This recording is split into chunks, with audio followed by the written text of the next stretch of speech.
Very good morning everybody. मैं शोभा सिंह आप सभी का स्वागत करती हूँ अपने आज के वीडियो में। कैसे हैं आप लोग? आई होप बहुत ही अच्छे होंगे, लाइफ में बहुत ही मस्त होंगे, अपने आप से प्यार करना स्टार्ट कर दिया होगा और लॉ ऑफ अट्रैक्शन को तो आप फॉलो करना स्टार्ट कर ही दिए होंगे। तो आज मैं आप सभी का फिर से स्वागत करती हूँ रियल स्टोरी सीरीज में।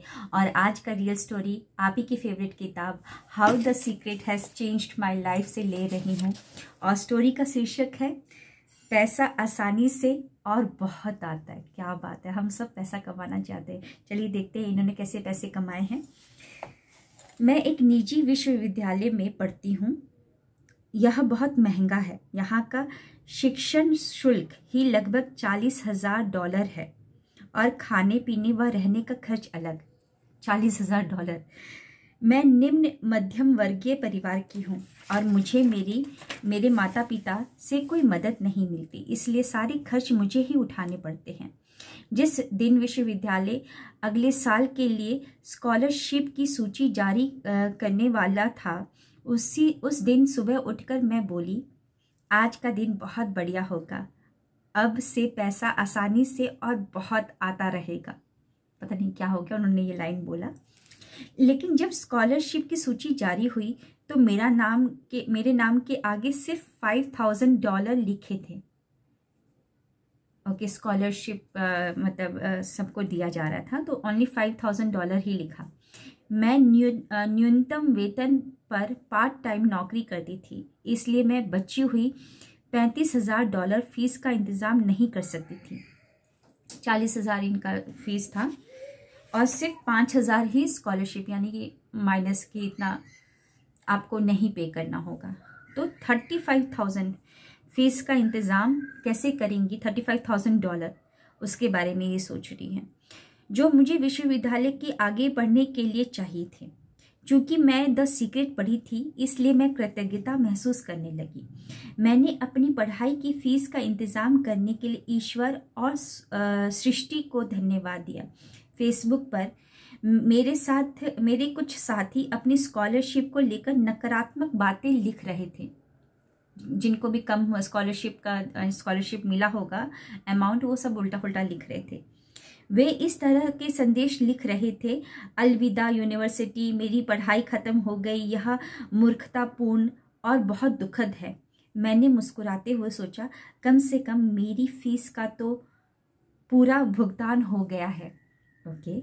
उस दोपहर मैं वित्तीय सहायता ऑफिस गई, जहां मुझे बताया गया कि मैं उन्हें ईमेल भेजकर अपने पैकेज की समीक्षा करा सकती हूं, लेकिन उसका जवाब मुझे 1 सप्ताह बाद ही मिल पाएगा। मैं कला की पढ़ाई करती हूँ और कलाकृतियाँ बनाती हूँ। दोपहर को मैंने कला संबंधी स्कॉलरशिप और अनुदान के बारे में लोगों से बातचीत की, लेकिन अपनी यूनिवर्सिटी या स्कॉलरशिप कम मिलने के बारे में कोई नकारात्मक बात नहीं की। इनको ग्रेटिट्यूड में रह रही थी कि चलो कोई बात नहीं, जितना मिला है बहुत मिला है, इतना तो मिला है ना, है ना। और अगर लोग बातें कर रहे हैं तो उसको अपने दिमाग में जाने नहीं दे रही हैं, अपने आप को इफेक्ट करने नहीं दे रही हैं। ये भी एक कला है। मैंने बस आर्थिक सलाह ली, मैंने बस कृतज्ञता और प्रेम महसूस किया। मैंने बस प्रार्थना की और अपने चेहरे पर मुस्कान लाकर फीस चुकाने में मदद करने के लिए ईश्वर को धन्यवाद दिया। पैसा आसानी से और बहुत आता है। घर पहुंचकर मैं वित्तीय सहायता ऑफिस को ईमेल लिखने लगी। लिखते वक्त मैंने यह छानबीन की क्या मुझे ठीक $5,000 की ही स्कॉलरशिप मिली थी। मुझे लग रहा था कि राशि थोड़ी ज़्यादा हो सकती है, शायद $5,150 या $5,200 हो सकती है।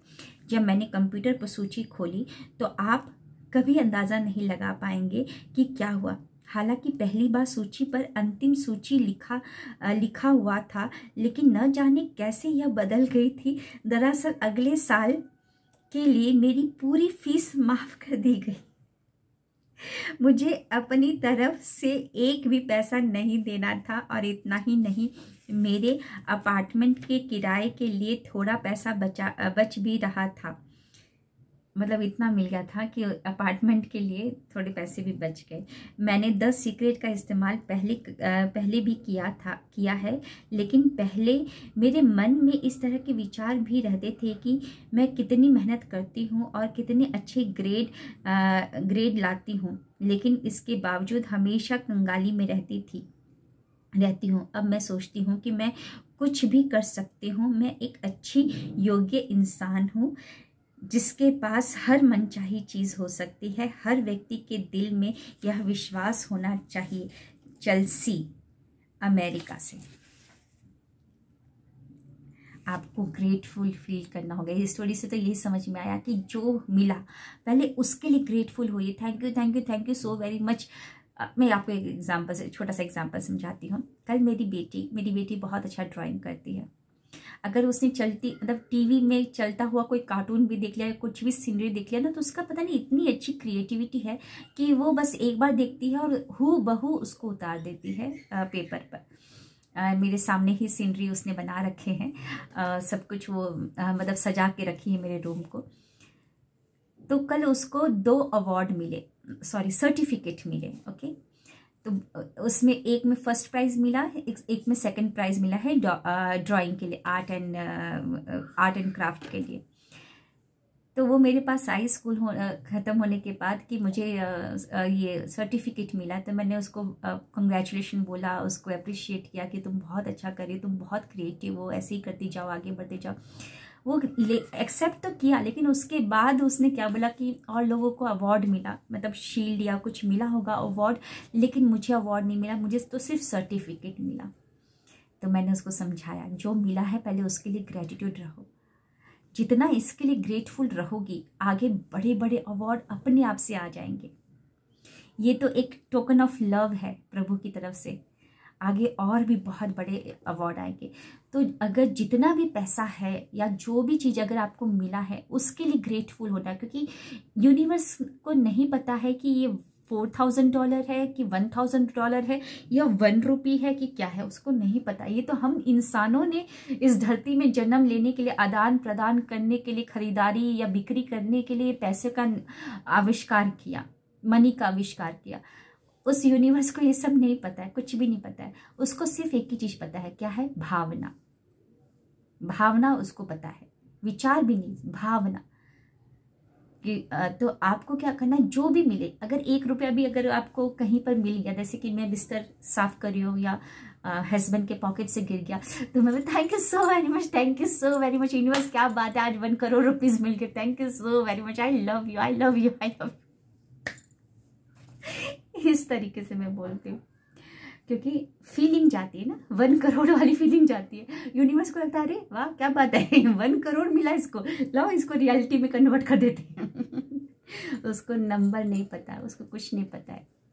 हमारे सबकॉन्शियस माइंड को सिर्फ भावना जानता है, और इतना पावरफुल माइंड है, लेकिन ये बुद्धू भी है। इसको बुद्धू बना सकते हैं आराम से, ड्रामा कर करके बुद्धू बना सकते हैं।